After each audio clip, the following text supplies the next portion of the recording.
మనం గతంలో ఏదైనా ఇన్సిడెంట్ జరిగితే దాన్ని బట్టి మనం ఇప్పుడు అది జరుగుతుంది ఇట్లా జరగవచ్చు అని మనము ఒక ఎస్టిమేషన్ వేసుకోవచ్చు, ఒక అనుమానం అనేది మనం తీసుకోవచ్చు. గతంలో అంటే కురుక్షేత్ర యుద్ధానికి సంబంధించిన పరిస్థితుల్లో ఏంటంటే ఇదే జరుగుతుంది.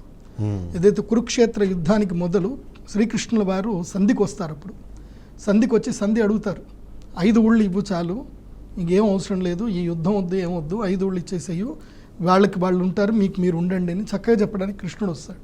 కానీ వినరు వాళ్ళు. విననప్పుడు ఏం జరుగుతుంది అని అంటే యుద్ధం మొదలవుతుంది.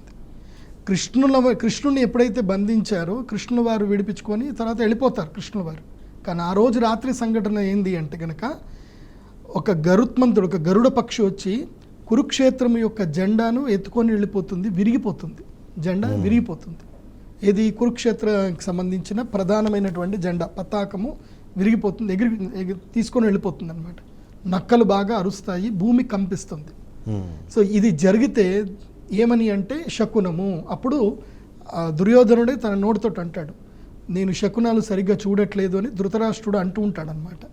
సో ఏదో జరగబోతుంది, మనకి కీడు జరగబోతున్నట్టుంది అని చెప్పేసానంటే దుర్యోధనుడు లెక్క చేయడు. ఓకే, ఇప్పుడు ఏమేమి చెప్పాను నేను? భూకంపం ఒకటి, ఏంటి పతాకం ఎత్తుకుపోవడం ఒకటి, తర్వాత నక్కల అరుపు ఒకటి. ఇప్పుడు ఎట్లా మనం అడవులు చంపేశాం కాబట్టి ఇక నక్కలు ఎక్కడ లేవు, బతికించడం కూడా లేవు.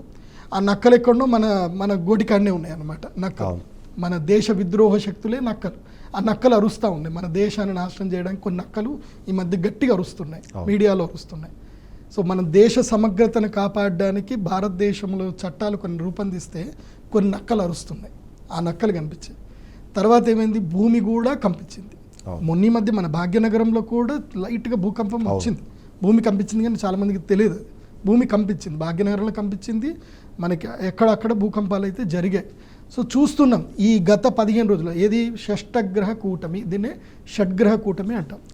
ఈ షడ్గ్రహ కూటమి వచ్చినప్పటి నుంచి అంటే ఏప్రిల్ 28వ తారీఖు నుంచి షడ్గ్రహ కూటమి నుంచి ఇప్పుడు కంటిన్యూస్గా చూస్తున్నాం. ఎవ్రీ డే స్టాక్ మార్కెట్ పడిపోయింది, ట్రేడ్ వార్ స్టార్ట్ అయింది, చూస్తూనే ఉన్నాం. లైఫ్ టైం ఇప్పటిదాకా చూడనంత ట్రేడ్ వార్ స్టార్ట్ అయింది. 30 లక్షల కోట్లు ఆవిరైపోయాయి, ఎటు అయిపోయాయి ఎవరికి తెలియదు. ట్రేడ్ వార్ స్టార్ట్ అయింది, భూకంపాలు వచ్చాయి, జనాలు ఎంతమందో చనిపోయారు. ఈ సందర్భం లోపల భారతదేశంలో సరికొత్త చట్టం వచ్చింది. అది భారతదేశ సమగ్రతను కాపాడడానికి వచ్చింది, కానీ చాలామందికి ఆ చట్టం గురించి తెలియదు. కొన్ని నక్కలు అరుస్తూ ఉన్నాయి అన్నమాట, ఈ చట్టం కరెక్ట్ కాదు అని చెప్పి. చూడండి, మనం జీవితకాలంలో మనం చూస్తూనే ఉన్నాం. ఏంటి, ఔరంగజేబు దగ్గర నుంచి మన భారతదేశం మీద దండయాత్రలు జరుగుతూ ఉన్నాయి, వాళ్ళు వస్తున్నారు, యుద్ధాలు చేస్తున్నారు. ఎవరికైనా బాగుపడ్డా అంటే ఎవడు బాగుపడలే, కొట్లాటలు జరుగుతూనే ఉన్నాయి, ఎవడు బాగుపడ్డాడు, ఎవడు బాగుపడలే. సో ఇది ఖచ్చితంగా అపశకునమని మీరు అంటున్నారు. అయితే ఇంకొక విషయాన్ని నేను మీకు గుర్తు చేస్తాను. 2020లో ఇలాగే అక్కడ జెండా తగలబడిన తర్వాతనే కరోనా వచ్చింది, కోట్లాది మంది అప్పుడు చనిపోయిన విషయం కూడా మనందరూ తెలుసు. అది కూడా గతంలో అపశకునంగా భావించారు, ఇప్పుడు మరొకసారి జరిగింది. సో ఈ రెండింటికి ఏమన్నా మనము సంబంధాన్ని చూడాలంటారా? ఎందుకంటే అది ఒక సిగ్నల్గా ఏమన్నా వాడుతున్నారా? దేవుడు ఒక సూచన ఇచ్చే ప్రయత్నం చేస్తున్నారా జెండా ద్వారా? అదే కదా శకున శాస్త్రం అంటే. శకునం అంటే ఏంటంటే అనుమానం.